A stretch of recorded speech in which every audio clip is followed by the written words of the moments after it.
ይቅርታ ወይም ፎርጊቭነስ እግዚአብሔር በክርስቶስ ኢየሱስ በሰራው ድነታችን ውስጥ የኃጢአት ይቅርታ አግኝተናል ብለን እናምናለን። ይህ የኃጢአት ይቅርታ አስተምሮ ግን በቤተ ክርስቲያን ውስጥ 9 መሰረታዊ ነገሮችን ልናቀበት ይገባል። 9 መሰረታዊ ነገሮችን ማወቅ አለብን። አንደኛ ጥያቄዎቹ ይታሉ። አንደኛ በእግዚአብሔር ይቅርታ እርግጠኛ መሆን እንችላለን ወይ ነው አንዱ። አሁን ብዙ ሰው የሚቸገረው እርግጠኛ ነን ወይ እግዚአብሔር ይቅር እንዳለን? አሁን ይሄንን ስናነሳ አንዳንድ ሰው አው የባለፈውን ይቅር ብሎናል፣ አሁን የምንሰራው ግን ተጠያቂነን ብለው የሚያስቡ ሰዎች አሉ። እግዚአብሔር በክርስቶስ ኢየሱስ ያለፈውን ያሁኑንና የወደፊቱ ኃጢአታችንን ይቅር ብሏል።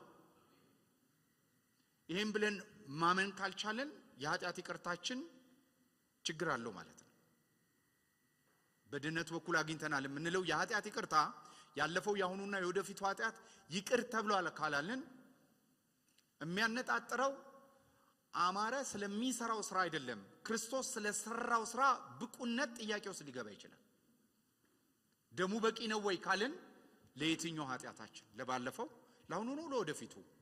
ይህንን እንመለከታለን። ስለዚህ ይሄ አንዱ ትልቁ ጥያቄ ውስጥ የእርግጠኝነት certainty of forgiveness አንዱ ጥያቄ ነው። በሁለተኛ ደረጃ ክርስቲያኖች አስቀድመው ይቅርታ ከተደረገላቸው ለምን በእለት ተእለት ህይወታቸው ኃጢአታቸውን መናዘዝ ያስፈልጋቸዋል? ኃጢአት መናዘዝ አሁን ለምሳሌ አንዳንድ ጊዜ ፈጠን ብላችሁ መኪና ስትነዱ እንደነገርኳችሁ እኔ ትንሽ ፈጠን ብዬ እነዳ ነበር፣ ተሻሽያለሁ እግዚአብሔር ይመስገን። እና መኪና ፈጠን ብላችሁ ስትነዱ ሰዎች እንደዚህ ይላሉ፣ ጋንም ንስሐ ሳልገባ ልገለይ ነው ይላሉ። ስለዚህ ንስሐ ካልገቡ ጋንም ሊገቡ ይችላሉ ብለው ያምናሉ ማለት ነው። አንዳንድ ቅዱሳን ንስሐ ሳገቡ ብትሞቱስ?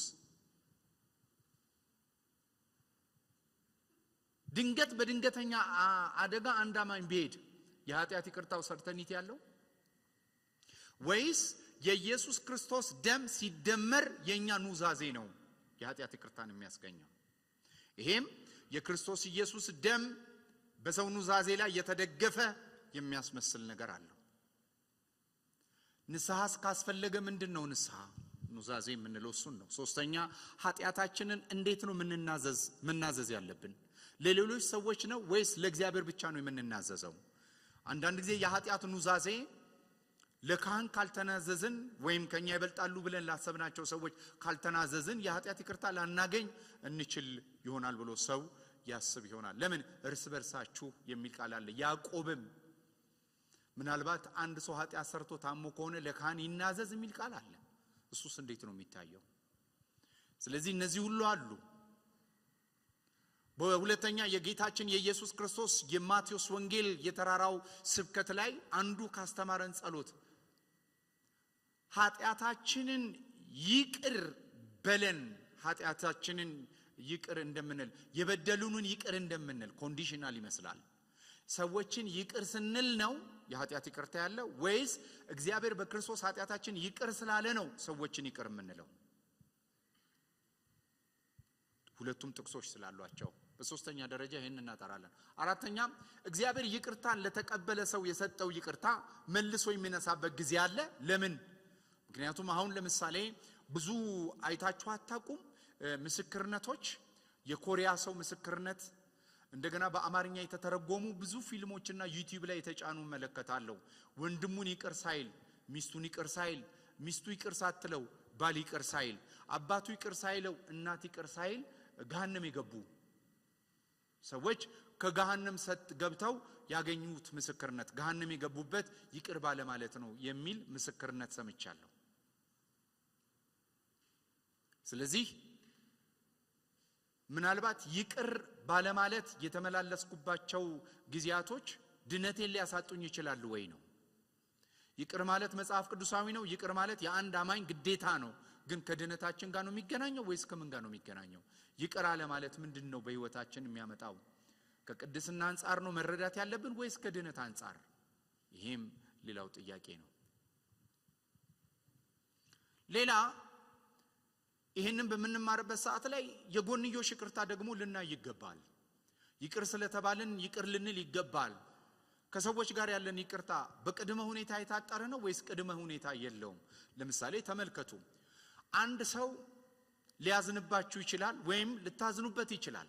ይሄ ያዘናችሁበትን ሰው በጌታ ፊት ይቅር ትሉታላችሁ፣ ሰውየውንም ይቅር ልትሉት ትችላላችሁ። ይቅር ካላችሁት በኋላ ይሄ ቨርቲካል ይሄ ከእግዚአብሔር ጋር ሳይሆን ከሰዎች ጋር ያለውን ግንኙነት አብሬ ስለማነሳው ከሰዎች ጋር ያለንን የይቅርታ ህይወት ሰዎችን ይቅር ስላልናቸው ከሰዎች ጋር ያለው ግንኙነታችን ግን ሪስቶር ላይሆን ይችላል።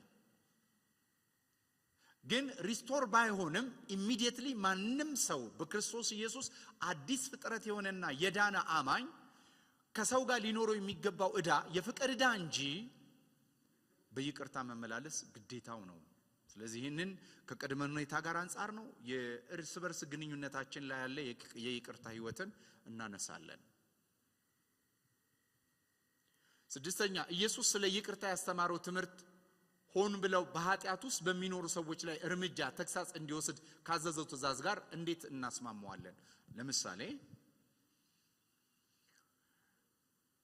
በመጽሐፍ ቅዱስ በሐዋርያው ጳውሎስም በጌታችን በመድኃኒታችን በኢየሱስ ክርስቶስም ትምህርት ላይ ሰዎች በኃጢአት ጸንተው የሚኖሩ ሰዎች የሚደርስባቸው ተግሳጽ ይሄ ተግሳጽ ከመዳን አንጻር ነው ወይስ ከጥፋት አንጻር ነው መተርጎም ያለበት የሚለውንም ሐሳብ ይህንንም የምናይበት ምክንያት አለ እናያለን ማለት ነው። ለነዚህም ጥቅሶች አሉ።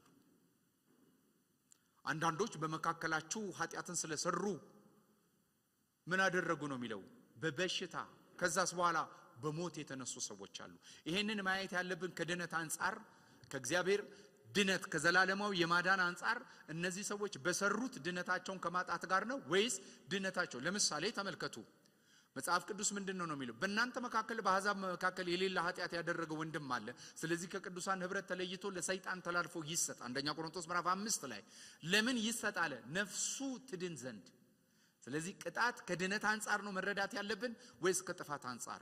እነዚህንም ልናይ ይገባል ማለት ነው። ስለዚህ እንዲህ ያለ ሰፋ ያሉ ዘርዘር ያሉ ነገሮችን ከይቅርታ አንጻር ሚዛናዊ በሆነ መልኩ ቅድስናን ማዕከል አድርጎ ድነታችንን ማዕከል አድርጎ የወደፊት የሚጠበቀውን የክርስትና ህይወትንም በማከለ መልኩ እንዴት ልንረዳቸው ይገባል የሚለውን ሐሳብ በዚህ መልኩ ልንማር ይገባል ማለት ነው። በመጀመሪያ ይህንን ለመማር ይቅርታ ማለት ምን ማለት ነው? ወይም ደግሞ መጽሐፍ ቅዱሳዊ ይቅርታ እግዚአብሔር በክርስቶስ ኢየሱስ የሰጠን ይቅርታ በብሉይ ኪዳንና በአዲስ ኪዳን እንዴት ልንረዳው ይገባል? አፌሲስ የሚለው የግሪክ ቃል ብሉይ ኪዳንም ሰፋ ያሉ ቃላቶች አሉ። የቃላት ስርወ ቃላቶች ጥቅልል ትርጉም ግን ሁለት ነው። ይቅርታ ማለት አንደኛ በነፃ መለቀቅ ነው። ሁለተኛ የዕዳ ስረዛ ነው። ሪሚሽን ኦፍ ሲን ኤንድ ኤክስፔክቴሽን ኦፍ ሲን የምንለው ማለት ነው። አንደኛው የዕዳ መሰረዝን ሲያመለክት፣ ሁለተኛው በነፃ መለቀቅን ያመለክታል። አንዳንድ ጊዜ ይቅርታን በምንመለከትበት ሰዓት ላይ በይቅርታ አስተምህሮ ላይ ሁለቱንም ካላሟላ መጽሐፍ ቅዱሳዊ አይደለም። ለምሳሌ ፍርድ ቤት ብትሄዱ አንዳንድ ጊዜ በነፃ ፍርድ ቤቱ ይለቃችኋል። ጉዳያችሁ ታይቶ በፍርድ ቤት በነፃ ትለቀቃላችሁ።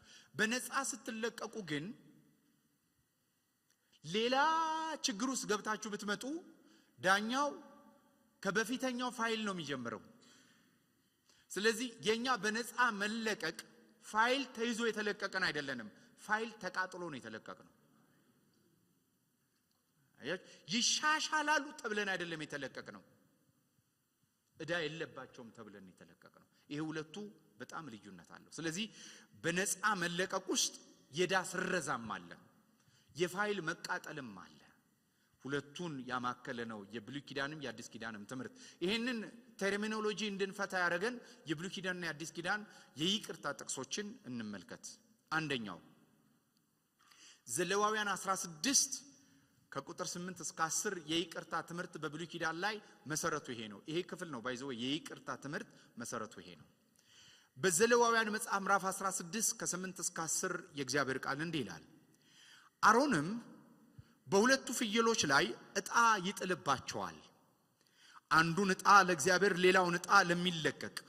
አሮንም የእግዚአብሔር ዕጣ የሆነበትን ፍየል ያቀርባል፣ ስለ ኃጢአት መስዋዕት ያደርገዋል።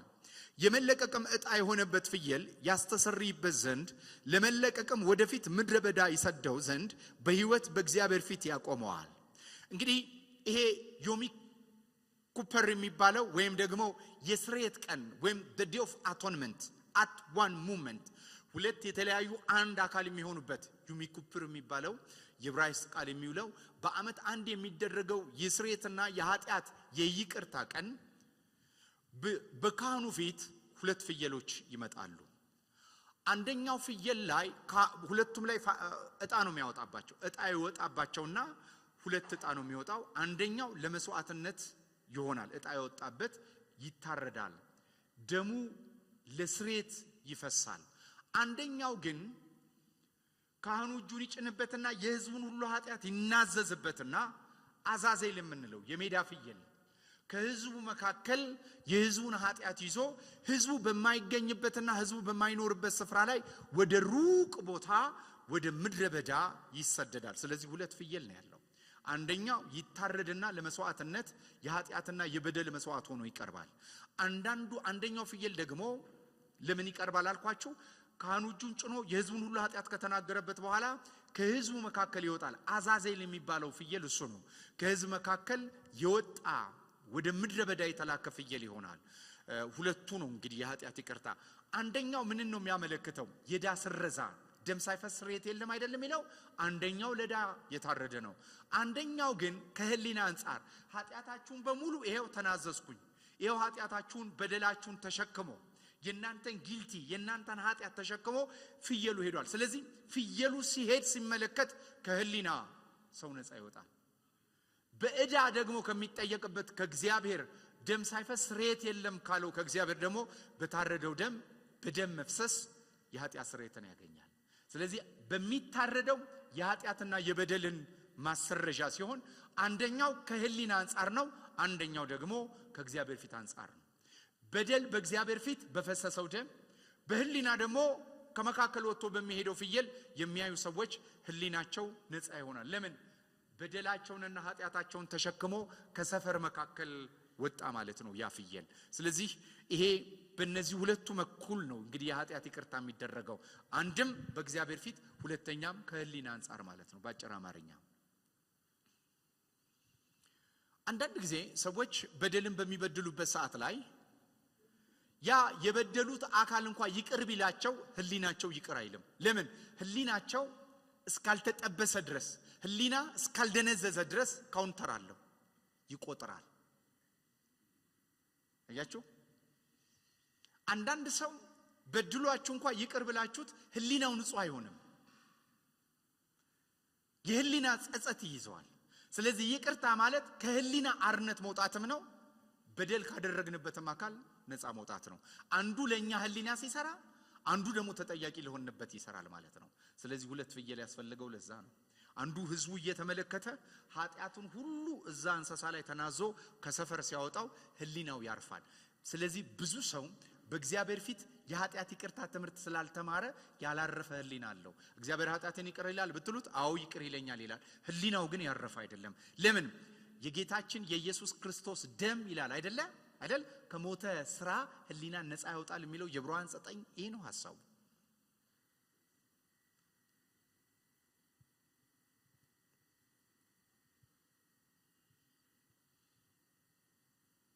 ስለዚህ አንዱ ከህሊና አንጻር ከሰፈር መካከል የሚወጣው ከዛ አንጻር የሚታሰብ ነው።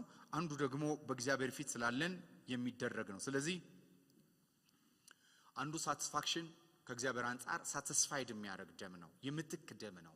አንደኛው ደግሞ ኖ ሪማይንደር ኦፍ ሲን፣ የኃጢአት መታሰቢያ እንዳይኖር ከሰዎች ህሊና ላይ የህሊና መንጻትን ያደርጋል። በእርግጥ የብሉይ ኪዳኑ ሪማይንደር ኦፍ ሲን ከውጭ በሚደረገው መልክ ስለሆነ ሰዎች ህሊናቸው ሁልጊዜ የኃጢአት ቀጠሮ አለው፣ ሁሌ በየዓመቱ የሚያደርጉት ለዚህ ነው ይላል። በኋላ ላይ የዕብራውያን ጥቅስ እንጠቅሳለን። ግን ከቃል ፍቺ አንጻር ሁለት ፍየል ያስፈልገው ለዚህ ነው። በጥላነት የሚያመለክተው የጌታችን የኢየሱስ ክርስቶስ ደም ከኃጢአት ሁሉ ያነጻል፣ ህሊናንም ደግሞ በሰላም ያሳርፋል። አስተምሮ ይሄ ነው። ይሄ ብሉይ ኪዳን ሐሳብ ሲሆን የአዲስ ኪዳንም እንደዛው ነው፣ ተመሳሳይ ሐሳብ አለው። ባለፈው እንደነገርኳችሁ የጌታችን የኢየሱስ ክርስቶስ የማዳን ሥራ ከሁለት መልኩ ነው ማየት ያለብን። አንድም ከመስቀል፣ ሁለተኛም ከሕይወት አንጻር ነው። በዚህ የዕዳ ስረዛ የሮሜ መጽሐፍ ምዕራፍ 4 የተነሳንበት ሐሳብ ከ7 እስከ 8 እንዲህ ይላል። አመጻቸው የተሰረየላቸው ኃጢአታቸው የተከደነላቸው ብፁዓን ናቸው፣ ጌታ ኃጢአቱን የማይቆጥርበት ሰው ብፁዕ ነው ይላል። የሮሜ 4:7 እስከ 8 ላይ ሮሜ 3ስ ባለፈው ያነሳ ነው። ኢየሱስ ክርስቶስ የኃጢአት ማስተሰሪያ አድርጎ በፊቱ አቆመው ይላል። ስለዚህ ኢየሱስ ክርስቶስ ደም በእግዚአብሔር ፊት የቆመ የኃጢአት ማስተሰሪያ ደም ነው። at the same time ደግሞ የኃጢአት ሪማይንደር እንዳያደርግ ያደረገ ደም ነው። እንደ ሮሜ 3 የሪሚሽን ኦፍ ሲን ነው፣ የኃጢአትን ዕዳ መሰረዣ ነው። እንደ ሮሜ መጽሐፍ ምዕራፍ 4 ደግሞ ሪማይንደር ኦፍ ሲን ወይም የኃጢአት ማስታወሻ እንዳይኖር፣ የህሊና መጠበስ እንዳይኖር የሚያደርግ ነው። ለዚህ ነው የሮሜ ጸሐፊ በምዕራፍ 8 ከ1 እስከ 2 እንግዲህ በክርስቶስ ኢየሱስ ላሉ ምን የለባቸውም? ኩነኔ የለም። ጊልቲነስ የኃጢአተኝነትና የኩነኔ መንፈስ ይዘን እንዳንመላለስ የኃጢአት ይቅርታ የኢየሱስ ክርስቶስን ደም አጥልቀን ማወቅ ያስፈልጋል። በደንብ ስሙኝ። ዓለም ላይ ያለ ሃይማኖት በሙሉ መሰረቱን ያደረገው ጊልቲነስ ላይ ነው፣ ኩነኔ ላይ ነው። ሰዎች እንደማይበቁ፣ ሰዎች ኃጢአተኛ እንደሆኑ፣ ሰዎች በደለኛ እንደሆኑ፣ ሰዎች በእግዚአብሔር ፊት መቆም እንደማይችሉ በማሸማቀቅ ነው ማቀረብ የሚፈልገው። የኢየሱስ ክርስቶስ ደግሞ በመፍታት ነው ሊያቀርበን የሚፈልገው። በሕይወታችን ውስጥ ጊልቲነስ የምንለው ወይም ኩነኔ የምንለው የኃጢአት ስር እሱ ውስጥ ነው ያለው። በደንብ ስሙኝ። ሰዎች በተደጋጋሚ ኃጢአት ውስጥ እንዲወድቁ የሚያደርገው፣ ልማዳዊ ኃጢአት ውስጥ እንዲወድቁ የሚያደርገው የሕይወት አለመብቃት፣ በሕይወት መሸነፍ ብቻ አይደለም። በሕይወት ውስጥ በአዙሪት የተያዘ ህሊና አለ። በድግግሞሽ የሽንፈት የበደለኝነትና የኃጢአተኝነት ስሜት ውስጥ የታነቀ በአዙሪት ውስጥ ሰዎች እንዲኖሩ የሚያደርግ ህሊና ላይ የተቀመጠ ኃጢአት ወይም የበደለኝነት ስሜት ነው። ብሉይ ኪዳንም አዲስ ኪዳንም ስንመለከት ይህንን ይናገራል። በእርግጥ ሰዎች በድካም እንዲመላለሱ የሚያደርጉ ብዙ ነገሮች ሊኖሩ ይችላሉ። አንዱና ዋነኛው ግን ጸጸት ነው፣ የበደለኝነት ስሜት ነው። ለዚህ ነው ሰዎች ኃጢአት ውስጥ እንዲደበቁ የሚያደርገው የሚጮህ ህሊና ስላላቸው ነው። ህሊናቸው ስላላረፈ ነው። የበደለኝነትና የኃጢአተኝነት ስሜት ስላለ ራሳቸውን በሚጎዳ ራሳቸውን በሚያጠፋ የኃጢአተኝነትና የበደለኝነት ስሜት ውስጥ ይኖራሉ። ይሄንን ሰው ማረፍ የሚችለው በኢየሱስ ደም ብቻ ነው። አቅም አለው ነው የሚለን የዕብራውያን ጸሐፊ በምዕራፍ 8 ላይ የኢየሱስ ደም ህሊናን ማሳረፍ አቅም አለው። እግዚአብሔር ይቅር ብሎሃል፣ ህሊና ማረፍ ይችላል። ይሄንን የሚሰራ የኢየሱስ ደም ብቻ ነው።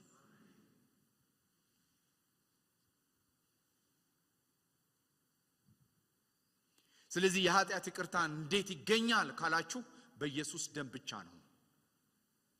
የዕብራውያን ጸሐፊ በምዕራፍ 9 ቁጥር 22 ላይ እንደ ሕጉ ከጥቂቶች በቀር ነገር ሁሉ በደም ይነጻል፣ ደም ሳይፈስ ስርየት የለም ይላል። በእርግጥ የተወሰነ የኢፍ ዱቄትን ይዘው እንዲመጡ የሚያዝ የሙሴ ሕግ ቢኖርም በአብዛኛው ግን የሚናገረው እንደ ሕጉ ደም ሳይፈስ ስርየት የለም። ስለዚህ እኔና እናንተ የምናምነው የኃጢአት ስርየት ብለድ ቤዝድ ነው፣ ደምን ማዕከል ያደረገ ነው። ባንክ ዕዳ ያለባችሁ ሰዎች ወይም ደግሞ ከባንክ ጋር ገንዘብ ወስዳችሁ ስራ የምትሰሩ ሰዎች ካላችሁ ወይም ቤት በሞርጌጅ የወሰዳችሁ ሰዎች ካላችሁ ገንዘብ ወስዳችሁ ባንክ ሄዳችሁ የምከፍለው ገንዘብ የለኝም ዛሬ ሙሉ ቀን ልስራ ብትሉት ዕዳችሁ ይቀንሳል? በሰራችሁት አይደለም። ገንዘብ እስከሰጣችሁ የሚፈልገው ከረንሲ ገንዘብ ነው። ኃጢአት ኮስት ያደረገው ህይወታችንን ነው። ኃጢአት የሚፈልገው ዲማንድ ያደረገው ሞታችንን ነው። ያንን ሞት በምትክነት ኢየሱስ ክርስቶስ ነው የሞተልን። አሁን ሰዎች በፔናል ሰብስቲቲዩሽን ወይም በምትክነት ሞት የማያምኑ ሰዎች እግዚአብሔር ይህንን እንዳልሰራ የሚያምኑ ሰዎች ብቅ ያሉበት ጊዜ ነው። ግን እኔ ልንገራችሁ፣ ህሊናችሁ እንዲያርፍ ከፈለገ እግዚአብሔር በምትክነት ስለኔና ስለናንተ ኃጢአት ኢየሱስ ክርስቶስ ደም እግዚአብሔር ተቀብሎታል። ደሙን ይዞ በእጅ ወዳልተሰራችሁ ወደ እውነተኛይቷ ድንኳን ኢየሱስ ዘልቋል። እግዚአብሔር የተቀበለው ደም አለ። ስለዚህ 2008 ላይ በዓለም ላይ የግሎባል ዲቫሉዌሽን አጋጥሞ ነበር። ገንዘብ ሰዎች ሰርተው መመለስ የማይችሉበት ጊዜ አጋጥሟቸው ነበር። በዛ ሰዓት ላይ ሰዎች ቤቶቻቸውን የሰሩትን ሞርጌጅ ስራ ስለሌላቸው ቤት መክፈል ያቃታቸው ጊዜ ነበር። ባንክ ግን ስራ የላቸውም ብሎ አልማረም። ቤታቸውን የወረሰው ኃጢአት ኮስት ያደረገን ነግሬያችኋለሁ ባለፈው። ለኃጢአት ያለን ቫልዩ ዝቅ ካለ የኢየሱስ ደምም ቫልዩአችን ዝቅ ያለ ነው የሚሆነው። ኃጢአት ኮስት ያደረገው ህይወታችንን ነው። ደም ሳይፈስ ሬት የለም። ህይወት ያለው ደም ውስጥ ነው። ስለዚህ ደም ነው የተጠየቀው። ስለዚህ እግዚአብሔር የልጁን የኢየሱስ ክርስቶስ ደም በምትክነት ስለኛ ተቀብሏል። አምላካችን ደም የሚቀበል አምላክ አይደለም። አምላካችን ደም የሚጠጣ አምላክ አይደለም። እኛ እንደሱ እያለን አይደለም። ኃጢአትን በተመለከተ ኮስት ያደረገን ደም ነው። አሁን ብዙ ሰዎች ይላሉ እግዚአብሔር የሚቆጣ አምላክ እንዳልሆነ፣ የጀስቲስ አምላክ እንዳልሆነ ኢላቦሬት ለማድረግ የሚሞክሩ ሰዎች አሉ። አጭር አማርኛ ልንገራችሁ። ኃጢአትን አትስሩ፣ መንፈስ ቅዱስን እንዳታዘዝኑ። ኃጢአት የጎዳው ሰውን ነው። የእግዚአብሔር ጀስቲስስ የእግዚአብሔርን ፍትህስ አፌክት አላደርግም። እግዚአብሔር በማንም አፌክት አይደረግም። መንፈስ ቅዱስ ታዲያ ለምንድን ነው የሚያዝነው? አፌክት መደረግ አይደለም ማዘን። እና እግዚአብሔር ደስተኛ ነው። የእግዚአብሔርን ፐርፐዝ የእግዚአብሔርን አልቲሜት ኢንቴንሽን አልጎዳም። ኃጢአት ጎድቶታል። ዋን ሳይድድ መሆን የለብንም። ጀስቲስ እግዚአብሔር ጋር ፍትህ። ምክንያቱም እግዚአብሔር ነው የተናገረው። ኃጢአትን በተመለከተ ከረንሲው ደም ነው ብሏል።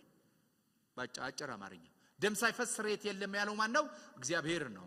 ስለዚህ ይሄንን ኃጢአት ለማስወገድ የሚያስፈልገው ከረንሲው ብለድ ነው ብሏል እግዚአብሔር።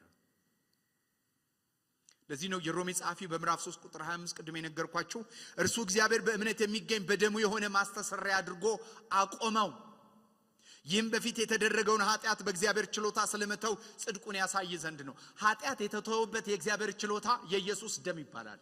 ይህም ደግሞ በእምነት እንጂ በስራ የምንቀበለው አይደለም። የኢየሱስን ደም የሚተካ የሰው ስራ የለም። በዓለም ላይ ያሉ ሃይማኖቶች በሙሉ በእግዚአብሔር ፊት ያለን ተጠያቂነትና በደለኝነትን ለማስወገድ ደምን ማዕከል ያደረጉ ሳይሆን ስራን ማዕከል ያደረጉ ናቸው። አያችሁ፣ የበደላችሁትን ያህል ተመሳሳይ በጎ ስራ በመስራት የዕዳ ቅነሳ ማድረግ፣ በምድር ላይ ያላችሁን ኃጢአት ሊቀንስ የሚችል በጎ ስራ። ይህንን ሰው ሲሰብክ ትሰማላችሁ። ኢቭን በክርስትናው ሴክቶች ላይ ይሰበካል። በመልካም ስራ ማጣፋት፣ ኃጢአትን በመልካም ስራ ማጣፋት። በእኔ መልካም ስራ የሚጣፋ ኃጢአት ቢኖር ኖሮ ኢየሱስ በከንቱ ነው የሞተው። እኔ ላስወግደው የማልችል ኃጢአት እኩያ አይደለም። ኃጢአትን እግዚአብሔር ጀመረ የሚለው አማረ ሲሰራ አይደለም። ዳዊት እንደተናገረ እናቴ በኃጢአት ጸነሰችኝ። ይሄድና አዳም ጋር ነው የሚሰፋው። እኛ በሌለንበት ያለ ኃጢአት ነው። እንደው በህይወታችን ንጹህ ሆነን እንኳን ብናልፍ ተጠያቂነታችን ከግብር አንጻር ብቻ አይደለም፣ ከውልደትም ነው ችግራችን። ስለዚህ ተወልደን የምናስተካክለው ሳይሆን ባወላለዳችን ያለ ችግር ባኗኗራችን ሊስተካከል አይችልም። በዳግም ውልደታችን ነው የሚስተካከለው። ያወላለድ ችግር ባወላለድ ነው የሚፈታው። ክብር ሁሉ ለኢየሱስ ይሁን። ስለዚህ በስራ እንድናለን ወይም በስራ የኃጢአት ይቅርታ እናገኛለን የሚሉ ሰዎች ህሊናቸው አያርፍም።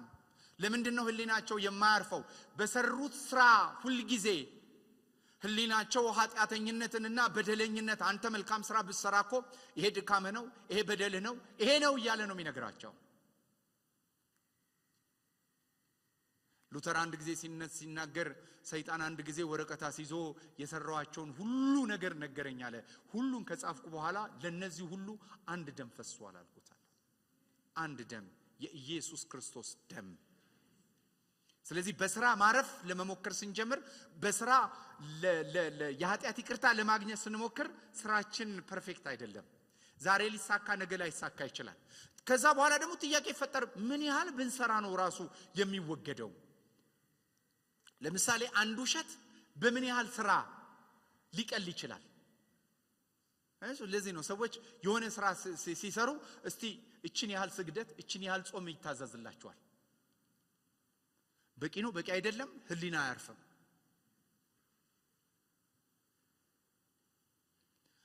የኢየሱስ ክርስቶስ ደም ከሞተ ህሊና ከሞተ ስራ ህሊናን ያሳርፋል። የሞተ ስራ የሚለው የህግ ስራ ሊሆን ይችላል፣ የሰው ስራ። በመጀመሪያ እግዚአብሔር የሰውን ስራ በሙሉ የሞተ ስራ ነው የሚለው። ሕያው ስራ የልጁ ስራ ብቻ ነው። ስሙ ይባረክ። ስለዚህ በደሙ የተደረገውን ማስተሰሪያ በእምነት እንጂ በስራ አይደለም ብሎ ነው የሚነግረን የሮሜ 3:25 ላይ።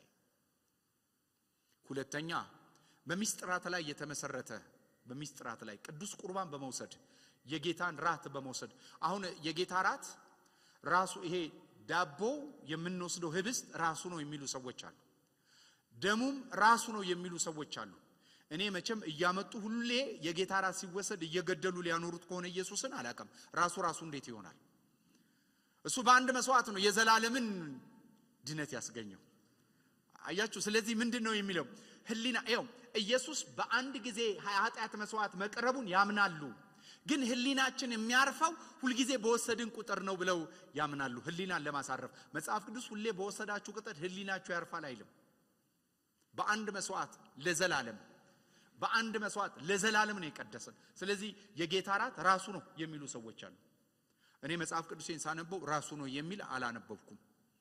ይህንን ኢየሱስ ክርስቶስ ይሄ አዲስ ኪዳን ነው፣ ስለናንተ የሚፈሰው ደሜ ነው፣ ይሄ ስለናንተ የሚቆረሰው ስጋዬ ነው አለና ይሄንን ለምን አርጉት አለ? ለመታሰቢያ አርጉት አለ። ምንድነው የምናስበው ስንል የጌታ ራትን ስንወስድ የሰራነውን ኃጢአት አይደለም፣ የተሰራልን ስራ።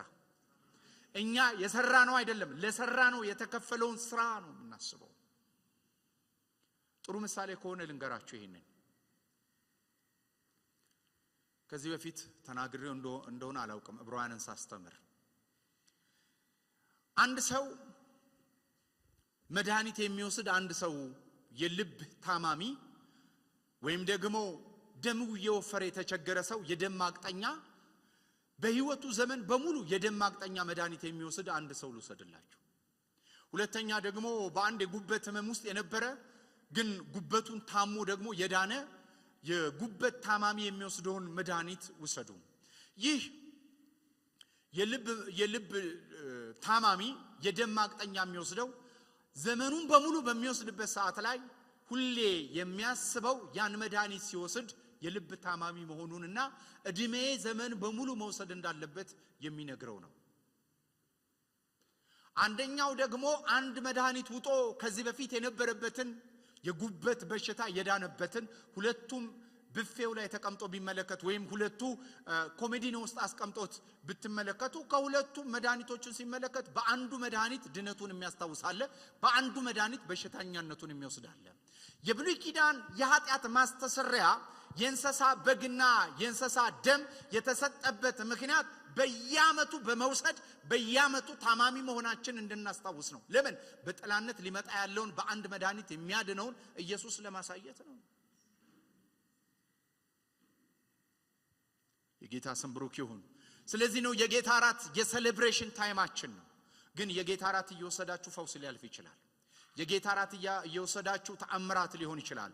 የጌታ ራት ከተሰራው ስራ ጋር አሁን የሚሰራ ዳይናሚክ የሆነ የመንፈስ ቅዱስ አክቲቪቲ ሊኖር ይችላል። ግን ስንወስድ የዛሬ 2000 ዓመት ተሰርቷል ብለን አምነን ነው እንጂ መውሰድ ያለብን አሁን ስንወስደው ነው የሚሆነው ብለን ልናምን አይገባም። ምክንያቱም ስጋ መቆረሱ አንድ ጊዜ የዛሬ 2000 ዓመት የሆነ ነው። ሁሌ ያመጣን የምንሰዋው ኢየሱስ የለንም። አንድ መስዋዕት ለዘላለም የተሰዋ ኢየሱስ ነው ያለን።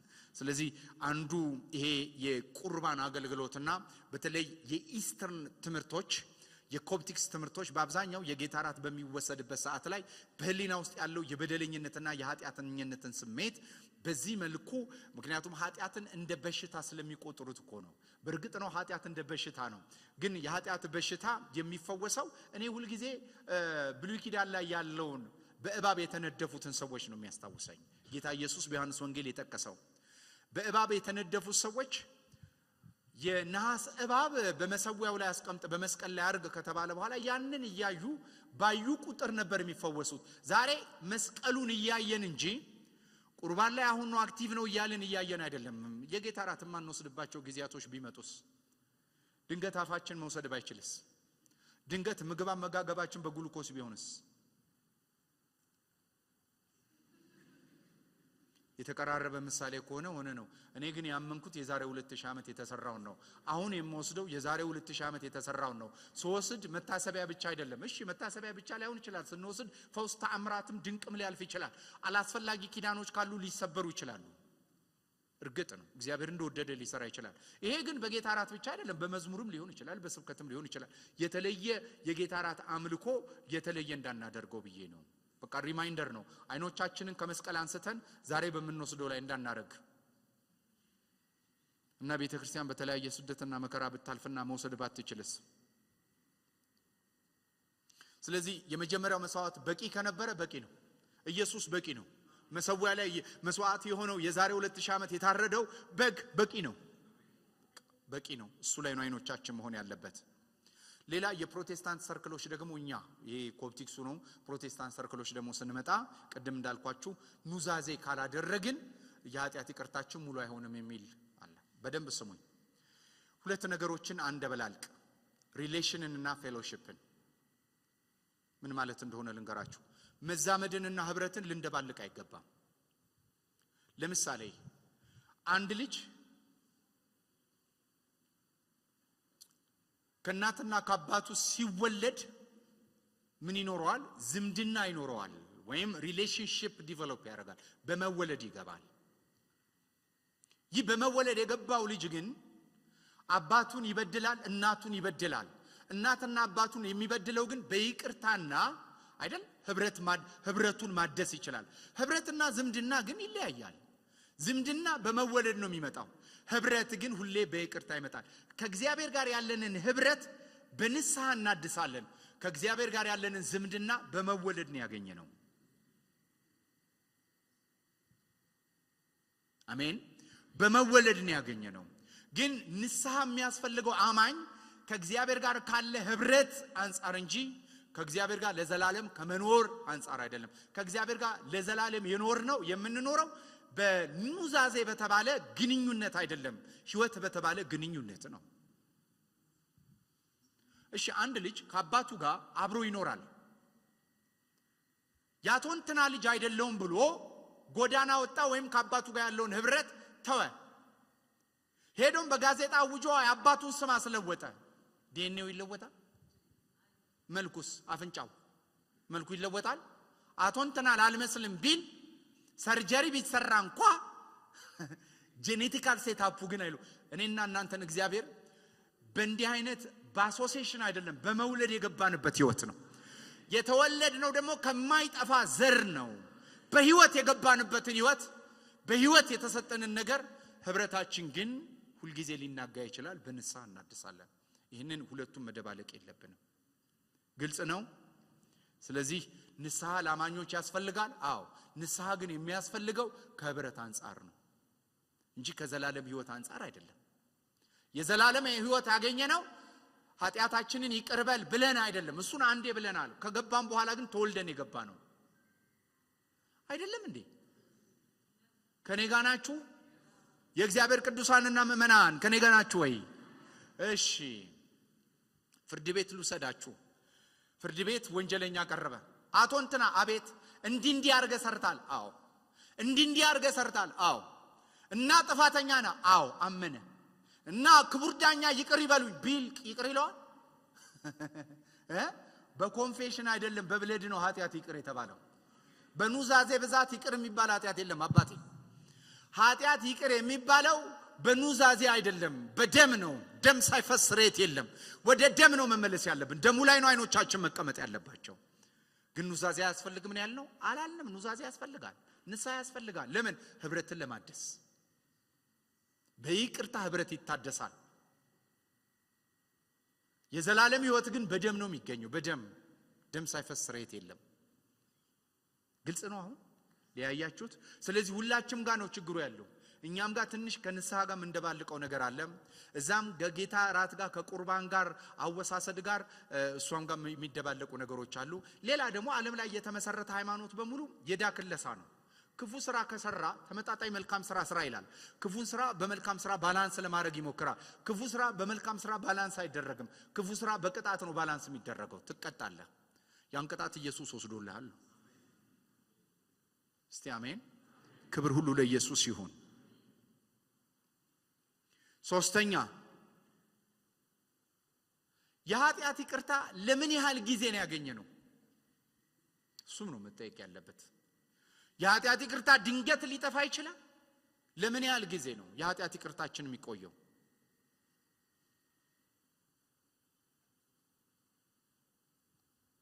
እቺን የሚቀጥለው ሳምንት ነው ማወራው።